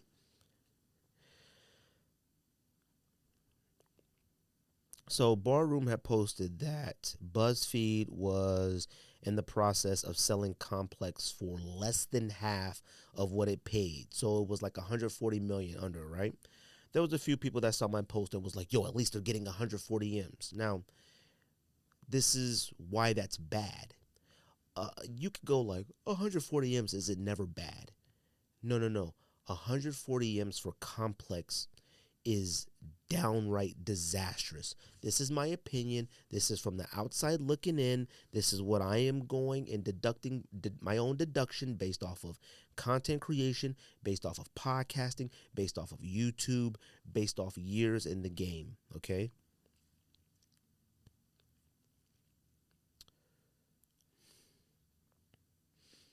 Complex has been around. Let me see when Complex started, right? Just so I can let me see. Complex started. Let's see. Complex started in 2002, right? Okay. Yep. Complex Networks, 2002. That's off the internet. Right or wrong, don't know. It's 2023, right? We're talking about a full-blown network. We're talking about something that had actual paper publication in the magazine. We're talking about a website. We're talking about numerous social media accounts and things like that. We've talked about content over the years that has been created at the highest level, okay? Some people on those and from Complex have become household names, right? This is why, and you could go back and try to find the episodes of me talking about it over the years, but a lot of people used to be like, yo, all you guys do is talk about Complex. You're hating. It wasn't hate. Do I think their product is as good as mine? No. I also gave my reasons why. I think their sneaker content isn't as good as mine is because they're not, to me, authentic. Now, I'm not going to sit here and say just because I've been shot at or guns pulled on me and things like that at campouts or for whatever reason, that makes me more authentic. But that is the charm of our show. The charm of our show is opinions, that we're not tied down to any brand in order to be diplomatic. It was really hard for a lot of people to get into our podcast and hear us use words like, this sucks, those suck. Those are the worst thing I've ever seen in my entire life. That was hard for some people to hear that. It really was. Yo, bro, it was hard for them to hear that because they liked it. I think it sucks. Doesn't mean it sucks for you. I'm glad you like it, man. Go cop two, man. Go cop one to rock, one to stock, whatever. One for bait, whatever the words we used to use to just find ways to own three pairs. Rock, stock, sell, bait, whatever it was. Now, let me tell you why Okay, so let's go by show, right? And let's go by what they currently have right now. I don't want to go back in time because the content that Complex used to have back in the day was actually high quality content and it was very interesting, but it was a different time, right? Let's start with Full Size Run, right? Full Size Run. I'm sticking with sneaker content right now. Full Size Run within itself is fine as a show. Okay, I've only seen two episodes. One with the Dion Point from Complex, and then the one with Action Bronson. Those are the and then one with Danny Brown. I watched that one only because they said something that I definitely feel like they took from us. I'm not gonna say what it was, but whatever, right? The show is fine, but you have to look at it differently, like how I look at it versus how you may look at it. You look at the show like this is awesome. You don't think anything in it because you don't have anything to create. Once I started creating something for myself and realized how hard it was, then it made me really super duper appreciate the higher production in shows like Full Size Run, television shows, talk shows, etc. Because if you've come to this studio and been on this podcast, you see how much I can plan and how much work it goes in to set this room up. It is really hard to do just this independent one. I couldn't imagine the work and the effort and the money that goes into do Full Size Run, right? That set alone probably costs a decent amount of money, right? And then you have three hosts of the show, right? You have one that is a rapper who I'm pretty sure probably demands more money than the other two hosts who are Complex employees. I don't know if Trinidad James is considered a Complex employee, but whatever, right? That show originally had a person who we had on this podcast, Rich Mays, right? You can go look up the Rich Mays episode. It was a good episode. We talked about sneakers back in the day. We talked about New York. We talked about being on Full Size Run. We talked about a lot of stuff, right? See, in this room right now, it's one person in here, just me. When I'm done with this, I'm going to say, that's the sneak this, pow, pow, pow. I'm going to move this mic. I'm going to turn the camera off. I'm going to power the camera down, close the camera, power that down, save the file, move this, unplug that, twist that, plug that, put that back, turn that light off, open these blinds, move this chair back, move this mic, put the old mic back on. I'm going to do all of that. See, when you go to a show like Full Size Run, those three as hosts, whoever it may be, will come on the set, do their thing, and walk off the set. They don't do anything else. If you look at a full-size episode, there's probably about 10 people that are in that room, but you can't see the rest of them. You can only see the three on there, right? People forget that Full Size Run was actually on TV for a period of time. You could actually tune in on like a Wednesday night or something, and it was on Vice, I believe. I think it was Vice. Full Size Run was on television. You had to have the channel, but it was on television for a period of time. That costs money.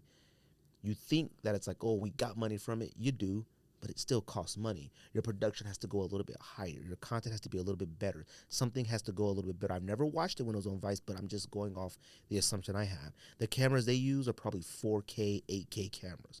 It's crystal clear. My camera in front of me, it looks really good when I post a video and stuff about this, but I think it's 1080, maybe 720. I don't know. My camera is old, right? So this was my issue with that, right? And I'm not going to talk about Full Size Run yet, my issue with it, but that was the show. I have never told anybody not to watch those shows, right? There are people that'll be like, oh, I'm not going to lie to you, I watch it. You should watch it. My sneaker content can only last for so long. It's about 2 hours, 3 hours. There's 7 days in the week. I can only get you through 1 day, maybe 2 days. You should continue to watch other content from other podcasts and other brands and other things that feed into your hobby. There's nothing wrong with that. I have never told anybody not to support Complex or watch Complex. Never.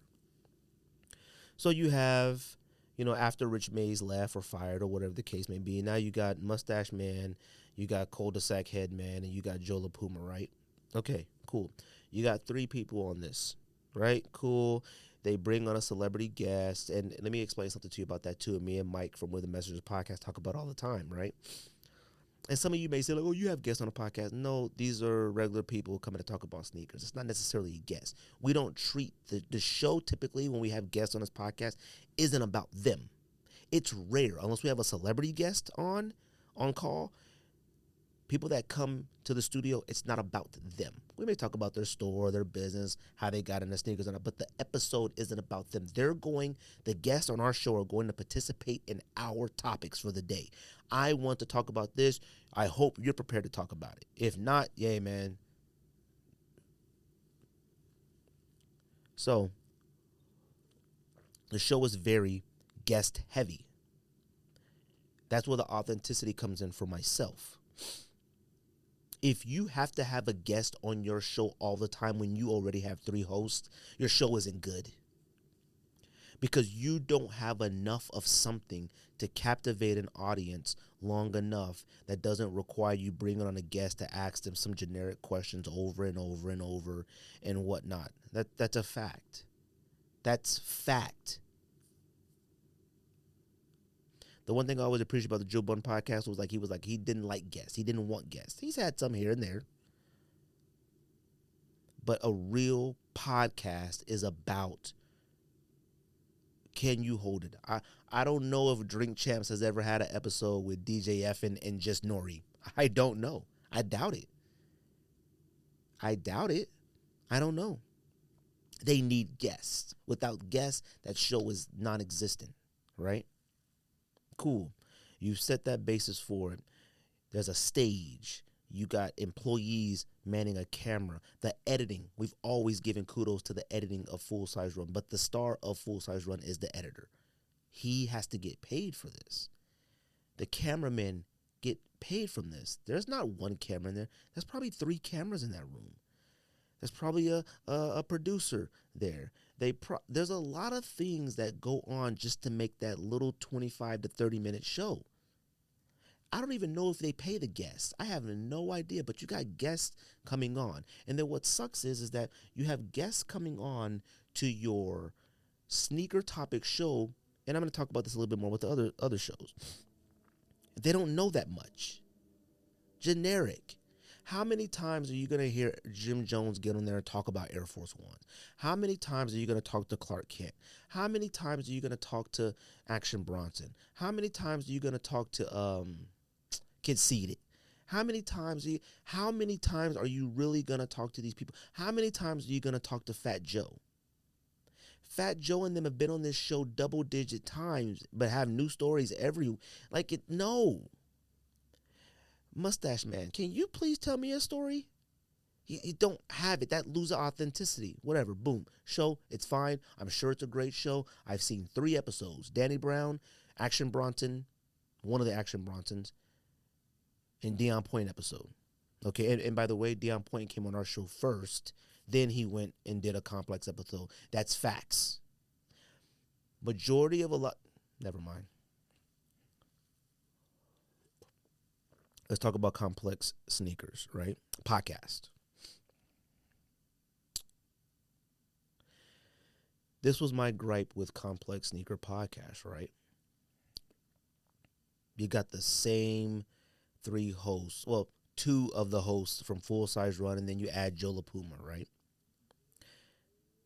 You don't have to believe me. You can go back and find the episodes of this podcast if you want to verify what I'm saying.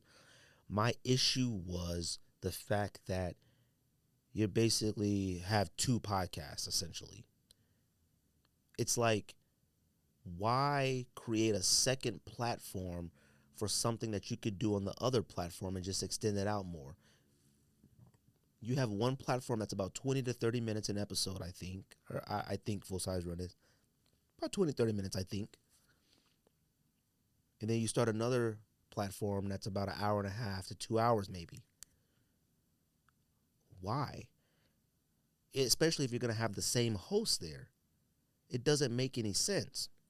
This was my thing, right? This is back when Sneaker Box podcast in Detroit was around or regularly. I don't know. But I haven't seen anything from them in a while. No one said anything. I haven't seen anybody tag them, so I don't know, man. Shout out to them, man.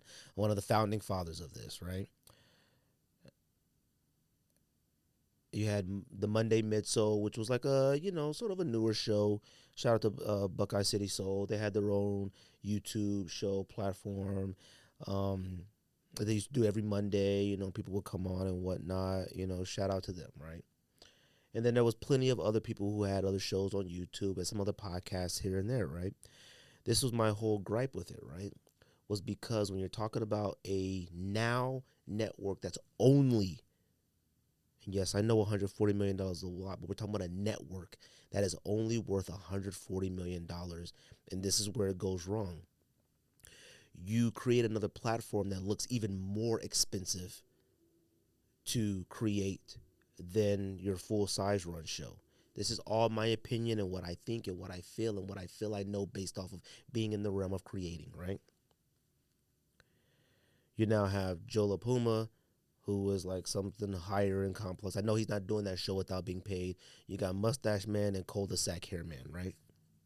You got them on this platform, and then here we go once again. They have to have guests on here, right? You got your Ronnie Fives, your Method Mans, your Jim Joneses, your Fat Joes, all of them. I have never listened to one episode of Complex Sneakers, ever. Not even when it came out. Partly because I was hating. I was more mad. But I'm going to explain my reason why.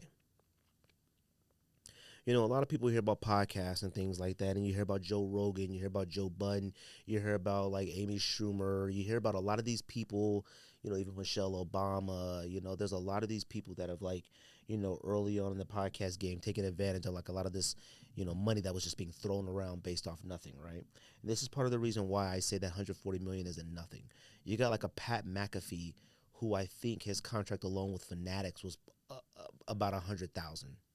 I'm sorry, 100 million. I think his contract right now with ESPN is like 85 million, maybe 45 million, something like that, right? You could consider that a considerable pay cut. That's one show making as much as an entire network is worth, right? My entire gripe and my reason for hating it and was bothered by it was because I looked at Complex Sneaker as an opportunity to reach out to any platform. Sneaker Box Podcast in Detroit, the Monday Midsole, other podcasts that are out there, plenty of other ones, right? And I'm talking about not ones that exist now, I'm talking about ones that existed back then when Complex Sneakers was first starting. A lot of podcasts now didn't exist then, so don't get mad if I don't include you, right? Because I looked at that as an opportunity for them to give somebody else the opportunity to share content, share their POV, share, and it would have cost Complex nothing. Right?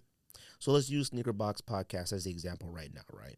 They had their own studio, they had their own microphones, they had their own setup, right? They had their own cameras. They had everything you need to have a functioning podcast to post every single week, right? Complex didn't look at that and go, yo, Complex could have saved themselves probably hundreds of thousands, maybe even millions of dollars by utilizing an independent brand. Look, I have a job and career, right? I, I I would love another additional supplemental income. I'm not looking to stop my career to do this.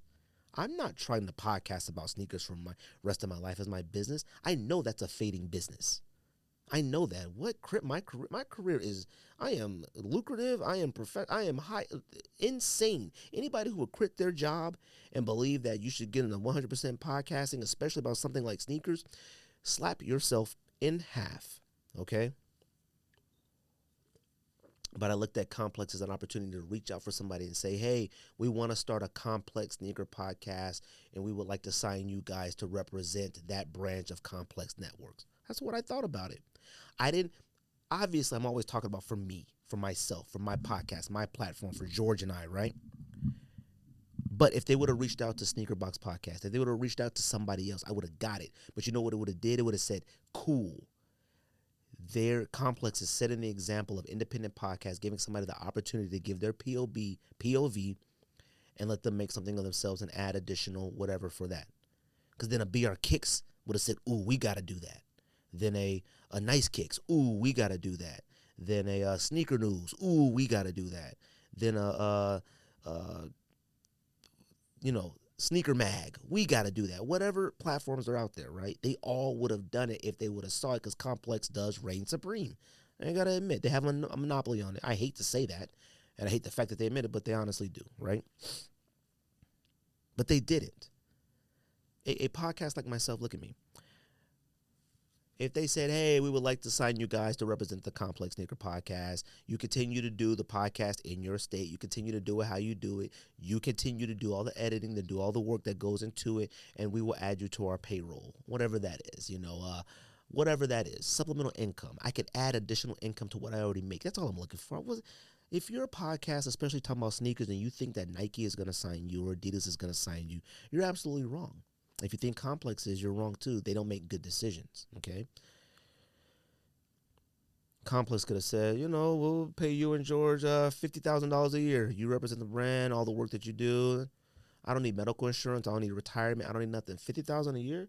Cool. George made $50,000. I made $50,000, and we make sure we do our part to provide a phenomenal show every single week, and then we can build in the Complex network. We get that complex audience. We get those complex subscribers. They promote us. They market us. They build us up at the same time as we represent them. Easy. Didn't have to be us. Could have been Sneaker Box Podcast, right? But yet they chose to keep it in-house, pay the exact same people to do something that they already do on another show. And then if you look at that, when they do complex video for a complex sneaker podcast, I'm sure there's about 3 or 4 cameras in a room. There's probably about 10 people in that room. 8 to 10 people in that room to produce one episode of that. All that lighting, that stage, that background, the microphone, all of that is expensive for a podcast.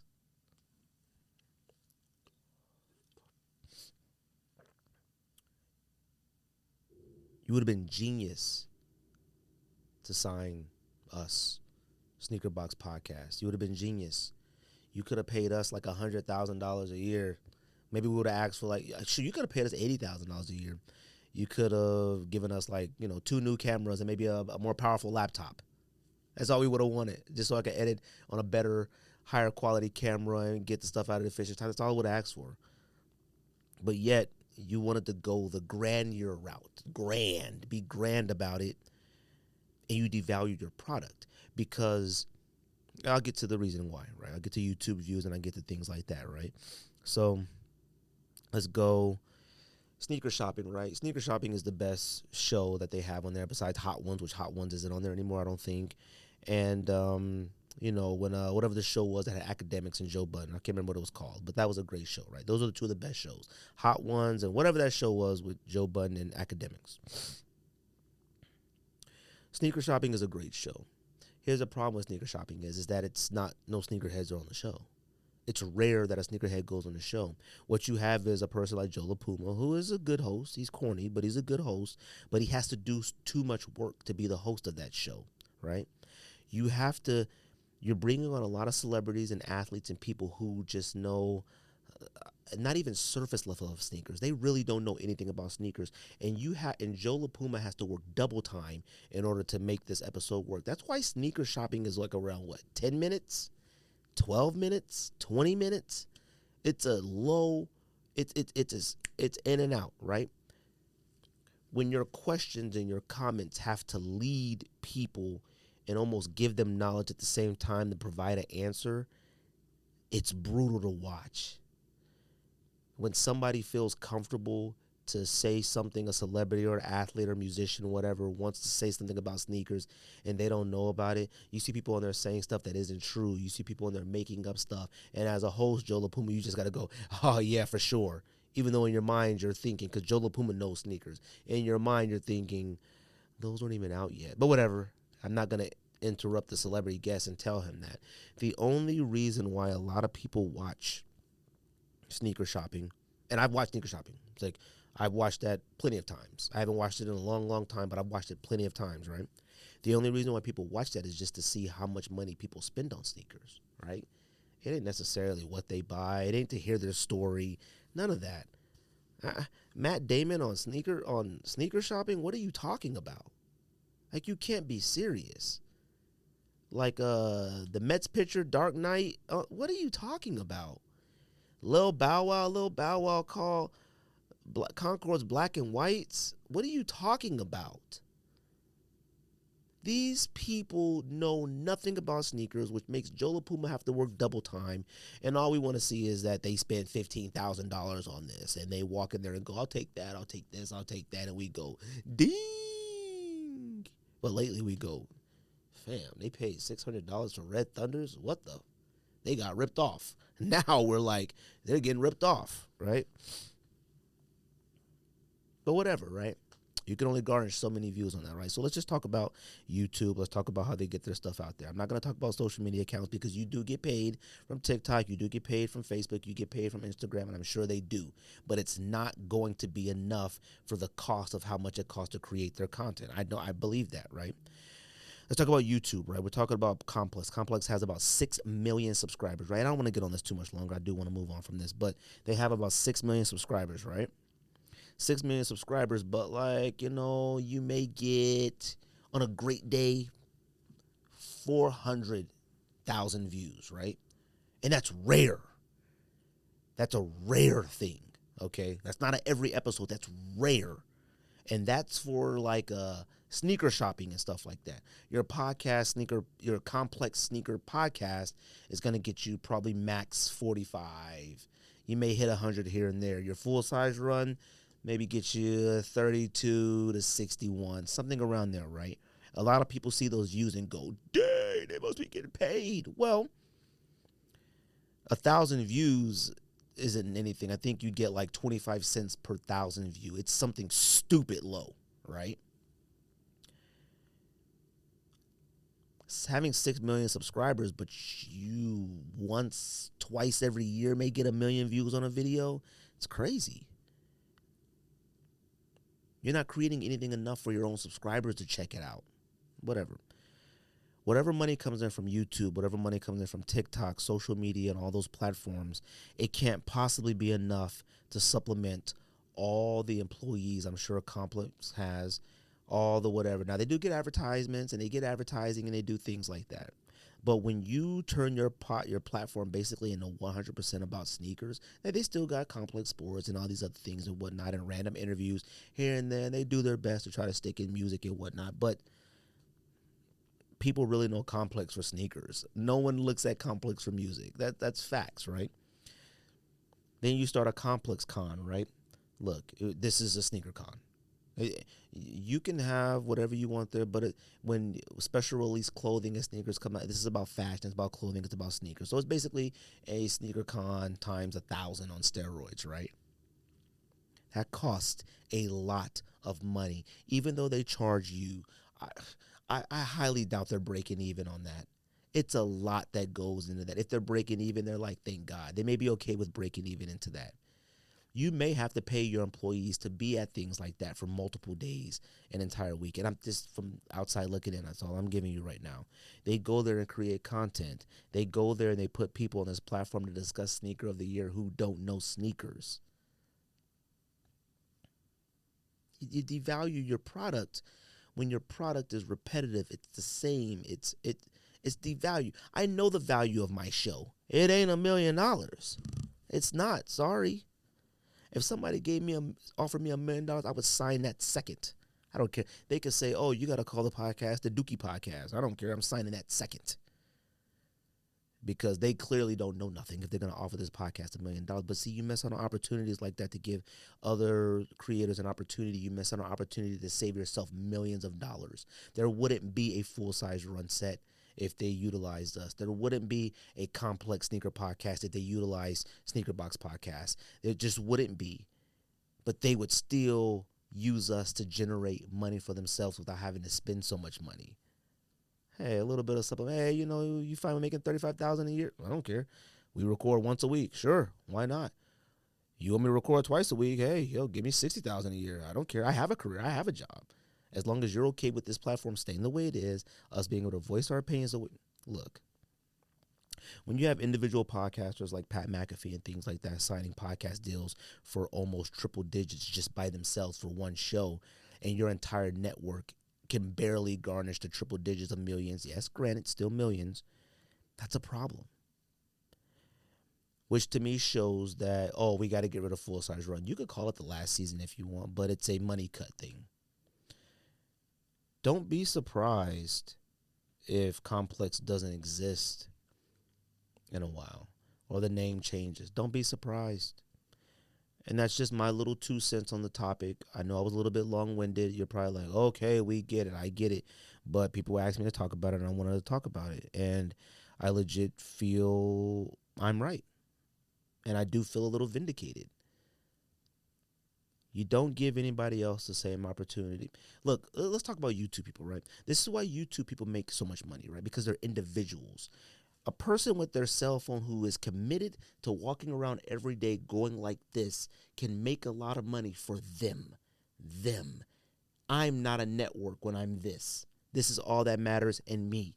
Yo, yo, yo, look at me. Yo, out here, about to pull this prank. Watch me make this girl think. Any money that comes from that to trick anybody to watch something stupid, that money 100% goes to them. Hey, what's up? Do you eat booty? That's pretty much 99% of YouTube. Yo, if you go on a date, would you expect the woman to pay? That's the other percentage of YouTube.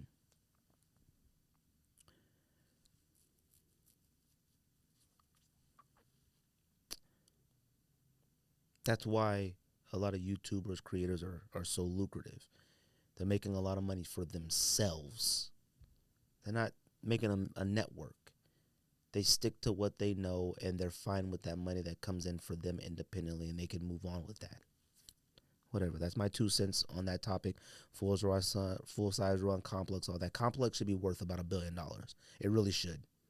Complex networks should be worth $1 billion, and it's not.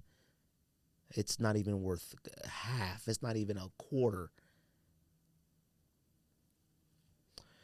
What else did I have to talk about today? Shoot, was that it?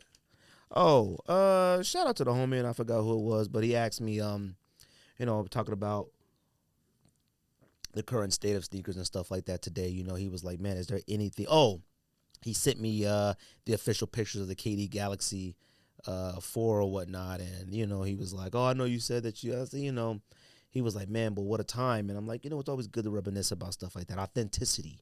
People who are outside with you. People who are outside somewhere else at the same time as you. People camped out for Galaxy foams for days. Not hours. Days. All right? I remember when you used to be able to sell your spot in line. I remember walking up in the line like, yo, I got $100. It might give me a spot. I'm 5 people back. I'll go 5 people back, make $100, $200. But you don't know nothing about that. Not all of you. Some do. Some don't. But he asked me, he said, "Bo, remember that time?" He said, do you think there's any point in time, let's say today, that a sneaker or a brand or anything could get you to camp outside for 24 hours, right? First he said 48 hours, which is an absolutely no. The only way I'll camp outside for 48 hours is to save somebody's life. Okay. Like, today, I'm talking about today.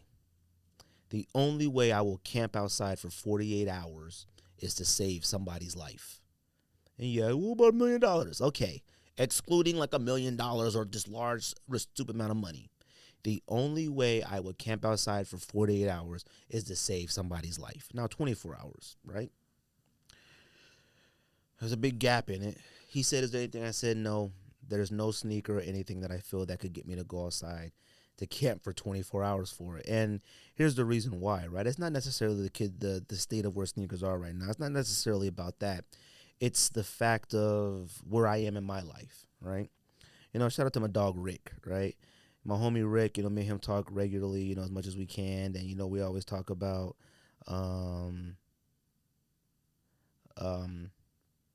sneakers and things like that. We just have just general conversations and stuff like that. That's my dog, right? I love this podcast because I've made what I consider friendships with some people that live across the country. You know what I mean? If I'm ever in his state, me and him are gonna go post up, get something to eat, chill, hang out. You know what I mean? But he had sent me a picture of a sneaker and asked me that I want it, right? I'm not gonna tell you how and why, but he asked me that I want it, and I said, I'm good, fam. I'm reading my text message right now for those listening, right? I said, I'm good, fam. I said, when I say I'm over shoes, I'm really over it. It's so much work, right? He said, haha, you're thinking of it as work, which makes it less enjoyable. And I said, feels like something that was a hobby when you're younger now feels like a responsibility. I've said, which I've talked about in this podcast numerous times, I'm legit addicted to sneakers, and I know it, and being cool with it isn't cool to me anymore. Like, I know it's a problem for me. I don't wear my sneakers. I wore lost and found ones this weekend to the soccer field, destroyed, dusty. I ran soccer drills with the kids in them just to force myself to wear them. At this stage, in this age, it's like, what does this do for me? I'm 40 years old with three kids, right? You find your joy in these other things, going on vacation. You find your joy in spending time here, going to nice restaurants, the joy of things that give you like this instant satisfaction that lasts a little bit longer, right? I still feel how I could still drum up how good it felt for me to be in Paris. I'm going back. I'm getting me an apartment in Paris when I retire with my beautiful wife. My kids will be here with their kids and stuff, but I'm going to Paris. But that's a fit. There's no sneaker that has ever made me feel that way. There is no sneaker that can ever make me feel that way. So there's absolutely no way I could ever find myself camping outside for a sneaker again. Even if they said, sorry, it's only released at Manor, there's other place to get it, and I really love it a lot, I'm just not getting it then. I'm just not. Yo, it's only coming out at this one location in the state of Arizona, and I happen to be here, and I'm not gonna get it. I don't care if it's a Yeezy. I'm not. But that's because of me. I'm not telling you not to. I'm not telling you to feel that way. But that's me. So it's just understanding yourself right now. More power to anybody willing to go outside and camp for anything right now. But I hope that at some point some people come to the realization of like, you can still love sneakers, you can still buy sneakers and still have sneakers, but understand that like the sneakers will never give you anything. And there's a lot of people that are going to listen to this and go, no doubt, Greg, like, sneakers on our lives. Man, there are people whose their entire personalities and lives are sneakers. Like, even when they try to disguise that with other things, it's like, let me post a picture of my family, but we all got on Jordan 3 Reimagines. This is really a sneaker pick. It's not a family pick. It's really a sneaker pick. You may not be able to understand that. It may go over your head, but that's what it is. It's like, but to answer the question, no, there's no sneaker or whatnot that I would ever find myself camping out for at this stage in my life. But it is what it is. So, like I said, man, I appreciate everybody who likes, subscribes, share this podcast. I'm not doing NFL picks. I could care less anymore. Like, honestly, doing NFL picks is more of a thing that, like, me and George like to talk about and do. But, that additional time that it does, that keeps me away from my family just to talk about sports, it's not worth it for me. So, shout out to everybody. I'm not doing NFL picks. Sorry. So let's get to the top 10 list, right? Appreciate everybody who likes, subscribe, share this podcast. Appreciate everybody who supports this podcast. Appreciate everybody who understands everything that I just talked about today. Appreciate those who like the podcast, whether that's just me or George or Rico or Andy or Don or whomever else comes on the pod, Jay and China, whomever else it is. I appreciate you more than you will ever know.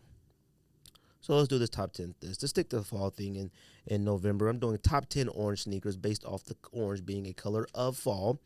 And it is Thanksgiving-ish, end of October-ish, beginning of November-ish. So you still see pumpkins, you still see things around. So I don't have any honorable mentions. Like I said, I made this list off the top of my head, and I firmly love this list. I think I made actually a great list, and I feel like if I would have had time to really think about it and do research, I think I would have pick the exact same sneakers, maybe a different order, but I would pick the same list. So let's get this going. My number 10, top 10 orange sneakers to me. I got number 10, the Booker 1. Look, it's an all orange sneakers to represent the Phoenix Suns. I love the sneaker model. I love the color on the sneaker. I love it being true to the Phoenix Suns and making sure that the Suns do have a true colorway to represent the team. That's the team he was drafted on. That's the team that he represents, and that's the team that, in state that I root for. Some may not have it on the list already, but I do. I have it at number 10. It's not out yet. Don't have it in hand. Haven't seen it. Haven't worn it. I don't know. It could be knocked off the list if I get it in hand. It's whack, but it is what it is. Number 9, I got sorry. I couldn't read my writing. I got the Dunk Low Syracuse. Dunk Low Syracuse is one of what I consider the OG dunks of And it's part of the back to school pack or whatever it was called when they had like a Syracuse high and now it's a low, or and I could be getting that wrong or whatnot, but I consider it one of the OGs of when dunks came back in the last 3-4 years, right? You had your St. John's, your Syracuse, your Kentucky, you had those were like sort of like the trinity of like dunks are back, right? Syracuse dunk at one point was $700, I think. Now I think they may be 180, 200 maybe. But I love my Syracuse dunk. Shout out to the homie. I'm not gonna say who it was who hooked us up for free. Me and George with our pairs, man. That's my dog, and I haven't seen him on Instagram in a long time, man. Shout out to I'm not gonna say his name. Don't know what that was out there. Number 8, I got the Dunk Low Ceramics. As part of that Ugly Duckling pack, but the ceramics dunks all suede and all suede dunk. You can never go wrong. Oh shoot, just spilled my soda. All suede dunks is undeniable fire. The green, the orange, I love it. It's one of my favorite dunks. I don't own any of them. I had the Ugly Duckling of the or ceramic and the Ugly Duckling and the Air Max ones.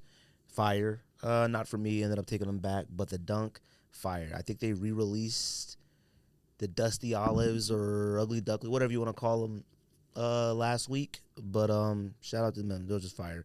That was number 8.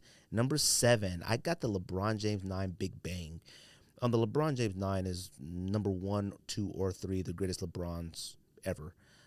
It's a really big, bulky sneaker, but the fact that you can do something so beautifully with the theme of space and stuff like that for the All-Star game, and in orange, in bright orange. It's not like orange. It is orange. It is really a Big Bang, and that joint be fire. That Big Bang had the streets going crazy, all right? If you probably had to pick the order of what you would like in the All-Star pack, I think everybody would go Foamposite Galaxy first, KD Galaxy second, and then Big Bang, which is understandable. It doesn't take anything less than the Big Bang. Like, if anybody said Big Bang 2 or 1 or whatnot, I wouldn't take that, wouldn't argue it, you know what I mean? But, it wasn't received when it retroed, and partly because it's a LeBron 9, it's a boot, times have changed, and also it is bright orange, you know what I mean? But they did that shoe supreme justice. I love it. Number 6, I got the Lobster SB, the Complex Lobster, the orange one. Look, like I said, it was lazy to me from Complex. Not Complex, Concepts. It was lazy. You can make purple, green, yellow, blue, red, brown, black, white. You can make any color you want in it. I know they base it off actual lobsters that exist, but fam, it can never be whack. You can look at it and go, fam, it's cool. It's lazy. It's easy. It's the easy way out. Complex has not come out with anything that will quantify or be classified as heat in the last 4 years by any means. That lobster, orange lobster, it's heat, but it's easy. It's an easy way out. Number 5, I got the AirTech Challenge 2 Australia Opens. I have the U.S. Opens, the Wimbledons, the French Opens, but I don't have the Australian Opens. But I've been watching this pair of Australian Opens on eBay for about 3 years, and they will not budge on the price, and they will not give it to me for what I want to pay. They're $350, $328 on eBay. I'm not paying that. Now I will pay $225. I'll maybe pay $250, but you're not going to get $3-something out of me for those. The shoe is fire. Not a ton of orange on it, but it's enough orange to me to why I quantify it as an orange sneaker. Orange with the baby blue and the white of an AirTech Challenge 2. Absolute fire. It, to me, is my favorite out of all of the AirTech Challenge 2 open pack. It's stupid fire. It's better than the U.S. Open, better than the Wimbledon. It's better than the French Open. It is stupid fire. Look it up. AirTech Challenge 2 Australian Open. Number 4, I got the Air Jordan 1 Shatter Backboard. Look, man. Shatter Backboard had the streets and a chokehold, right? It became the measuring of what good leather is, right? It's one of those sneakers that came out of nowhere. A lot of people I had never known Michael Jordan even shattered a backboard in his career until I saw that team he played for or whatnot. The sneaker is beautiful. It's a timeless sneaker. If you own one, man, more power to you. If they retroed it, I definitely cop not even a question. Same quality, same everything. I would cop without it, period. Number 3, I got the New Balance Luxury Goods. That Luxury Goods New Balance Concepts collaboration. And this is like, one of those models that like solidified as Complex's, keep saying complex concepts as being 1A, 1B to Kith in greatest collaboration sneakers of all time. This luxury goods in hand is legit luxury goods. I mean, it's beautiful. It's all orange. It's phenomenal suede. It's great. Man, it's undeniable fire. Now, would I pay the resale price for what it was? No, not now. I pay a good $200 for it or something like that, maybe. But I don't really have a place right now in my life for an all orange sneaker like that. But it's definitely in the top 5, and that's why I got it at number 3. Number 2, this is a personal favorite of mine. It probably should have been a little bit the personal favorite of mine. I got the Air Max 1, the Pata. They had the wave on the side, lip, whatever, the tongue, whatever. To me, I looked at it and go, man, this is one of the first times that somebody actually altered the Air Max 1. Like, altered it in a way that you go like, oh, shite. Like, this is different. That wave made a ridiculous difference. It added something to it, to me. It had the vintage look. It had the wave on it. It was like, dang, somebody finally did something to this. I would have expected Virgil and Off-White to have done something first, but they didn't. I don't even think there's an Air Max 1 that exists from Off-White yet. I'm sure they'll probably come out with one eventually maybe, but who knows. But the fact that the Pata 1 is like that, and Pata has a history of phenomenal, some of the greatest Air Max 1s of all time, with using different materials, great colorways, great color blocking. But this one, you stick to like 2 solid colors, your white, your orange. They came out with a white and a baby blue. Then they came out with a triple blackish. And then they came out with a white one. And just that simple, making those waves in it made a huge difference and made it phenomenal. And then number 1, I got the Dunk SB Flash. I mean, you had to be there. A lot of people go look at this and look at the picture on the screen and go, that's your number 1, but that Dunk SB Flash, boy, I'm talking about a sneaker that I think at one point was $1,000, Dunk SB. There was some other ones I would have used, but there was nothing else I was going to pick above a SB Flash. A SB Flash is something that I would cop to this day if it retro. There are certain things that that you're willing to cop again, and that's one of them. It was rare to find a pair. Every once in a while, a Nike Dunk exchange at a sneaker event, you'll see one on tables. Cats like Skate, Skate probably has a Flash. There's a lot of cats out here who've been in the game for a long time that, understand what a Flash is. But the Flash, that orange and black, stop it. So you may look at it and go, oh, that's it, orange and black. I think the other ones are better. You may think that. You may think Big Bangs are better than Flash, but you're wrong. And I'm here to tell you that. And if you disagree with this list, I mean, whatever, man. Go brush your teeth. Appreciate about like, subscribe, share this podcast. That's a sneak this. Pow, pow, pow, pow, pow.